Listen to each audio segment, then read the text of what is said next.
Okay, I just saw the video about Trump's vile comments about women, and they're disturbing. I don't agree with them. I don't support them.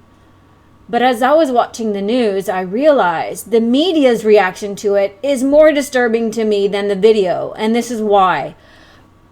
They're acting like his comments are rare and that men never make these comments, or even women. And we do. All of us have at one time or another had a conversation similar to this with a friend, with someone that we are trying to impress, and to act like, oh, because he made these comments, he is a terrible person.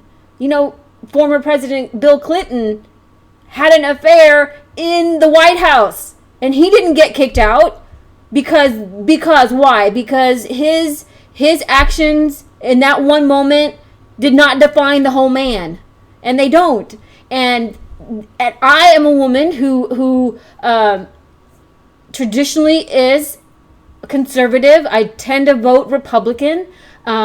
Here lately, I've been more libertarian, but the truth is that we all have these thoughts in our head.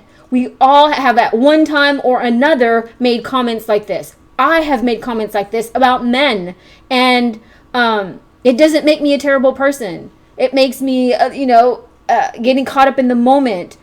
In the video, I can see where the Billy Bush was kind of instigating, kind of leading the conversation, and Trump was just, going along. He wasn't thinking about the consequences 11 years down the road, and most of us don't. The other thing that is beautiful about what has transpired and on these tapes being revealed is that it creates an opportunity for us to dialogue.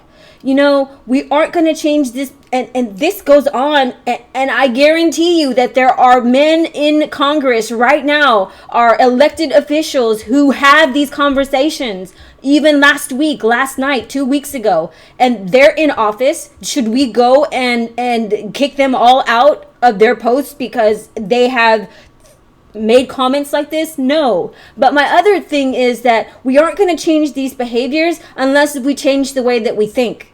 And that's going to take all of us, men and women. And so let's look at what this whole event creates for us. It creates an opportunity for us to realize that we need to start changing the way that we think about each other as, male and female. And we have to change that first before the actions change. And I'm just like, the media is just making this out to be an opportunity to make him the bad guy, and he's not. He's just reflecting to us about us. And if I'd hate to get biblical here, but the person who has never ever thought something along these lines can cast that first stone. And then unless I can't cast a stone because I have made comments like that at the beauty shop. I've made comments like that when I had a sleepover with girls, and we were just being silly and just getting caught up in the moment. So I'm sick and tired of everyone acting like he is so terrible. He's not perfect, and no one is. And Hitler was like, he didn't smoke, he didn't drink, and if you looked at his actions, he seemed like a really great guy, and he did some really bad things. And I read this somewhere, and Churchill at the time was a drinker and a smoker, and I don't remember all the other descriptions that they gave of him, but he ended up doing amazing things to change our world. So just, keep this in perspective. And this is an opportunity for all of us to learn more about ourselves and decide which, what's okay and what's not. But to make this the reason for him to be booted out of his nomination and the opportunity to rule our country, I think is a little bit ignorant and narrow-minded. Okay, that was it.